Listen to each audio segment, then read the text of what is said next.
Avanzamos informando a través de la red de medios comunitarios que hacemos Corape a nivel nacional, amigos y amigas, y en estos momentos vamos a saludar a Daniel Pontón, experto en política pública y seguridad. Doctor Pontón, qué gusto tenerlo en este espacio. Gracias por aceptar esta entrevista. ¿Cómo está? Un saludo muy cordial a todos. Gracias por la invitación. Gracias por acompañarnos. Y el presidente Daniel Noboa decretó un nuevo estado de excepción en varias zonas del país. Asimismo, hay toque de queda en algunas localidades. En el decreto donde se oficializa esta decisión se habla de varios hechos violentos ocurridos en Ecuador en los últimos días, sobre todo estos atentados contra funcionarios del SNAI. Le consulto, ¿es lo oportuno este nuevo estado de excepción o ya se debe pensar en otras estrategias? A ver, al parecer es una estrategia que necesita constantemente redimirse, ¿no? Como ser puesta en vigencia para dar un golpe de efecto a la opinión pública que se está luchando contra el crimen ante ciertos eventos terribles que han pasado al país, ¿no? Eh, si nos remitimos al estado de excepción, soy muy sincero, yo ya no sé cuándo estamos no en estado de excepción y cuándo sí. Sobre todo en ciertas zonas que ya en su momento, meses pasados, se había establecido que había un estado de excepción. Y en el marco de ese estado de excepción se dieron los eventos, como por ejemplo el asesinato de esta funcionaria del SNAI, ¿no? Que fue tan comentado y tan lamentado por la opinión pública. Eh, por lo tanto, creo que es más de lo mismo. No salimos del viejo esquema de lo que son los famosos, lo que son los famosos estados de excepción, que es una práctica que se ha venido dando reiterativamente desde la época de Moreno, pasado por Lazo y bueno, el presidente. Si usted suma los tres periodos, pues tendríamos, me faltarían ya sobrepasaría mucho mi expectativa respecto al número, o sea, porque yo creo que ya no tendríamos capacidad de contarlos, ¿no?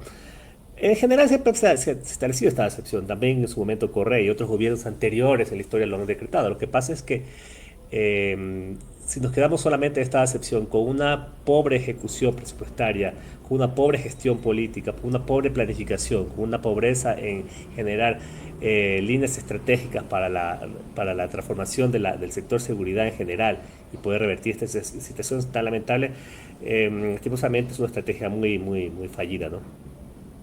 Doctor Pontón, y aprovechando esta oportunidad con usted, no he tenido la oportunidad de entrevistarlo en otra ocasión y aquí consultarle un poco, ya que usted habla acerca de estas estrategias. ¿Cómo ve usted el actuar del bloque de seguridad? Que siempre se habla desde el gobierno nacional en acciones del bloque de seguridad, inclusive vemos ruedas de prensa del bloque de seguridad, hablando también de estos esfuerzos en conjuntos entre Policía Nacional y Fuerzas Armadas. ¿Cómo ve usted esto?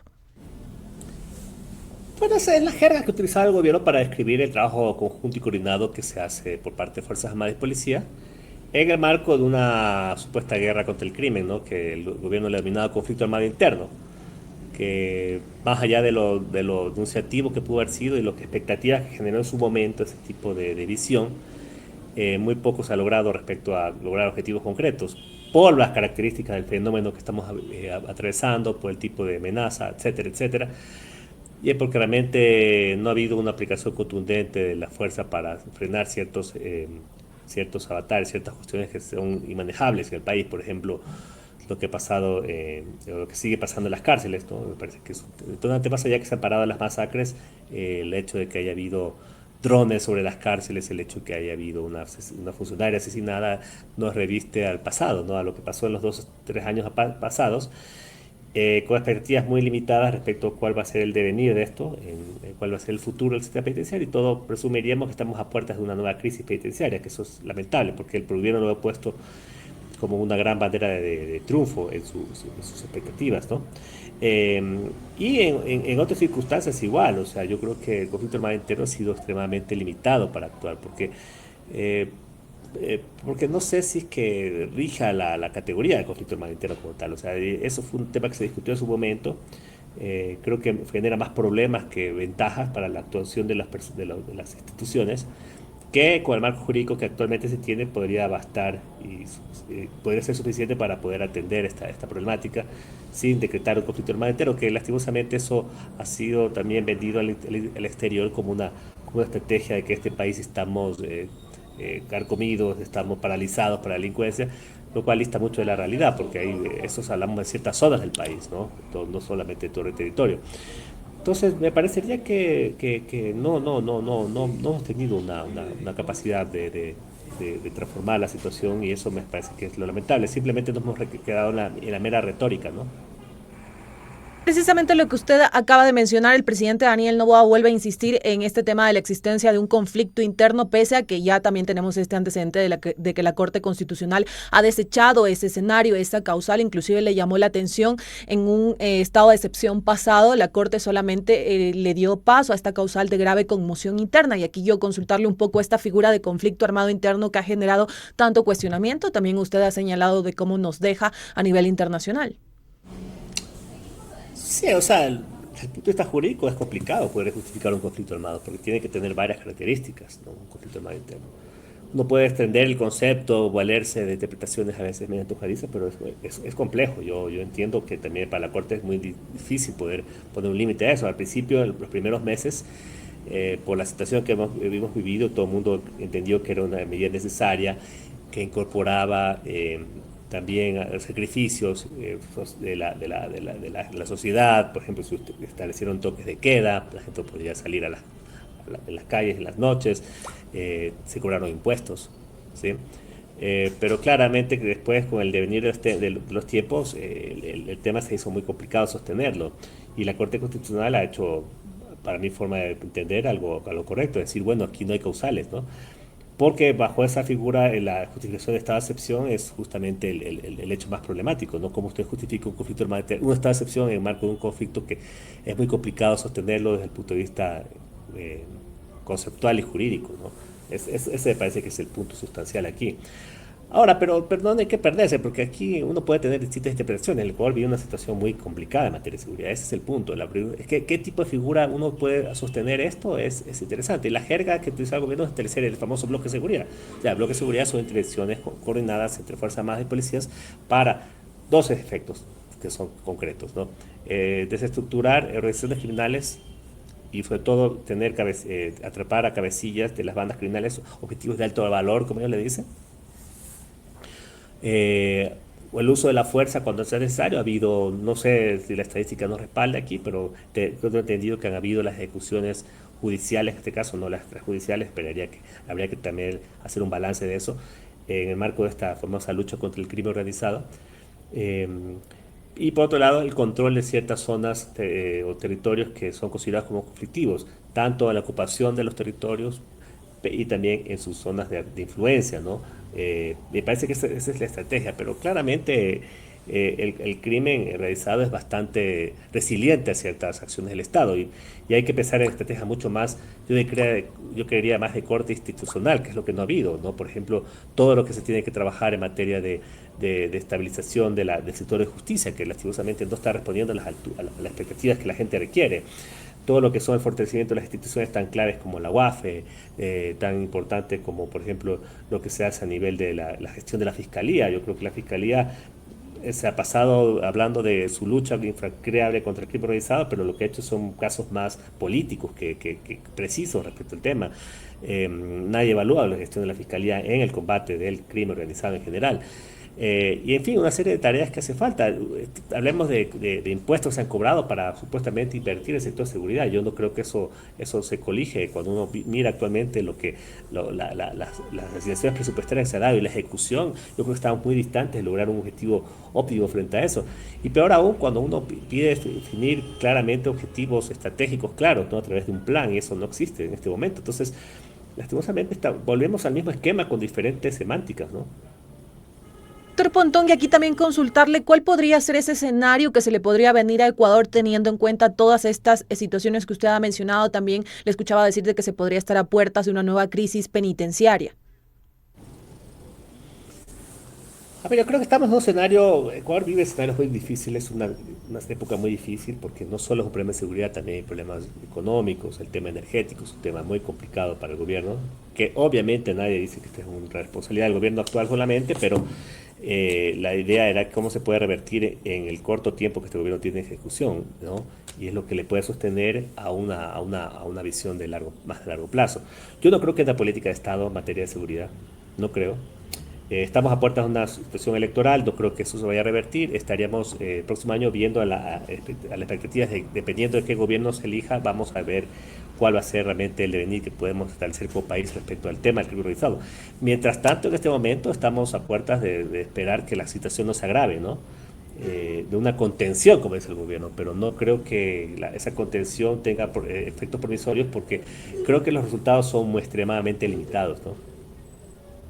Hablando también de este escenario frente a las elecciones de 2025, escuchamos varias propuestas de los candidatos presidenciales. Hay quienes hablan, en este caso, de bloques de pacificación, hablan de aumentar penas, de cadena perpetua, inclusive se habla también de llegar a consensos para que las organizaciones delictivas entreguen sus armas. También se habla de fortalecer estrategias en los puertos. ¿Cuál cree usted que debería ser como ese enfoque, esa línea que deberían de tener los candidatos que aspiran a llegar a Carondelet para hacerle frente a esta situación, la crisis de seguridad que atraviesa Ecuador? Bueno, usted también lo ha indicado, también vivimos otras crisis en cuanto al tema económico y energético, pero en seguridad. ¿Cuál debería ser esa línea? Que los candidatos están poco apremiados por los tiempos, ¿no? Y también por captar audiencias. Y en eso, obviamente, entre más discursos pomposos, histriónicos, frente a ser duro contra el crimen, basado en la lógica de lo que se llama el populismo penal, eso obviamente va a ser un elemento seductor. Entonces vamos a estar a las puertas de una serie de propuestas lo más descabelladas, ¿no? Por ejemplo, el tema de la famosa cadena perpetua, perdón, de la cadena perpetua, de las cosas como ya la pena de muerte, que se hablan algunos, cuando eso es muy complicado llevarlo, no creo que es imposible desde el punto de vista jurídico, constitucional. Y en fin, una serie de cuestiones que no apuntan a soluciones estructurales que el país necesita para esta situación. ¿Por qué? Porque claro, lo estructural es más largo, más de largo plazo, y sobre todo que cuando ya se ha visto, ya nos ha pasado que cuando gobiernos ganan las elecciones, y eso le pasó a Lazo, porque también en la campaña hablaba cosas bonitas, ¿no? Criticaba todo, pero cuando llegan ya a la presidencia de la República se dan cuenta que la cuestión cambia muy. ¿Por qué? Porque simplemente hay que cambiar una cuestión fundamental. El sector de seguridad hay que meterle mucha cabeza y mucha energía. Y la energía no solo es tiempo, también es dinero, ¿sí? Usted no puede gobernar un país con los niveles de ejecución, de inversión que se ha establecido en los últimos años en materia de seguridad. Cualquier país del mundo le va a decir, están errando. Usted es como librar una guerra sin invertir en las Fuerzas Armadas, en tecnología, en armamento, etcétera. No se puede combatir eso. Y eso no tenemos. Entonces no tenemos unas capacidades muy limitadas, ¿no? Y esas capacidades nadie ha hecho un balance real de lo que tiene el Ecuador. Todo el mundo se rasga las vestiduras y mirando para otro lado, echándose la culpa a nosotros. Pero la idea es cómo se va a solucionar. Por ejemplo, el caso del ECO 911. Se le dan nuevas responsabilidades al ECO 911 con el famoso tema de las cámaras de video que manejaba Guayaquil. Se le quita la competencia a la empresa que manejaba eso en Guayaquil, etc. Pero la pregunta es, ¿el ECO 911 tiene la capacidad de lograr ese control? No lo tiene. ¿Por qué? Porque hay que invertir. Entonces son semánticas de juegos discursivos que realmente lo que hacen es trastocar mucho lo poco que se ha logrado desde iniciativas que a veces vienen más del ámbito de los gobiernos nacionales o la parte de lo privada, etcétera, etcétera. Entonces, así es muy difícil generar una estrategia adecuada de seguridad. Mientras el Estado se desentienda permanentemente su rol fundamental, más allá del discurso pomposo del bloque de seguridad, de poner militares, que es lo que tienen, ¿no? Más allá de eso, mientras el Estado se desentienda de lo que realmente lo importante o sustancial, lo que puede revertir una tendencia, vamos a pasar días muy negros, ¿no? Ese es el punto central. Por ejemplo, el tema de las cárceles. ¿Qué se ha hecho respecto a las cárceles? Se dijo que se van a generar nuevas cárceles. Se habló con bombos y platillos de que se van a generar 2 nuevos centros penitenciarios. Que yo sepa, eso no ha avanzado. O que demuestren fotos de que estén avanzándose eso respecto, ¿no? Muy probablemente lleguemos al final de este periodo de gobierno y no se ha avanzado un ápice, ¿no? Entonces, así pasamos en círculo, como una especie de círculo vicioso, ¿no? Mientras un país se desangra, ¿no? Doctor Pontón, le agradecemos por estos minutos para esta entrevista aquí en los medios comunitarios de Corape. Que tenga un excelente resto del día y gracias por aportarnos con su análisis. Hasta luego. Hasta luego. Amigos y amigas, nos vamos a una pausa. Sigan en sintonía de los medios comunitarios.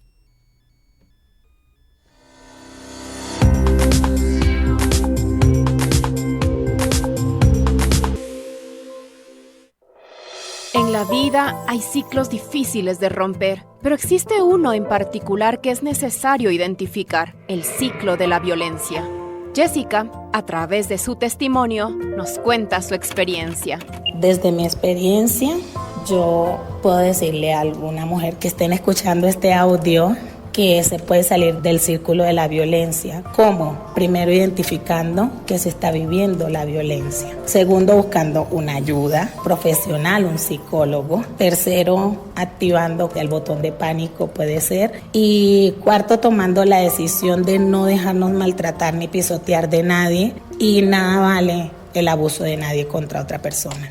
Reconocer que se vive violencia, buscar apoyo, activar recursos de emergencia y tomar la decisión son acciones que pueden romper el ciclo de la violencia. Un mensaje de Aquanuna y Medicus Mundi Mediterránea con el apoyo de Generalitat Valenciana en coproducción con Corape. Campaña comunicacional Florecemos en Resistencia.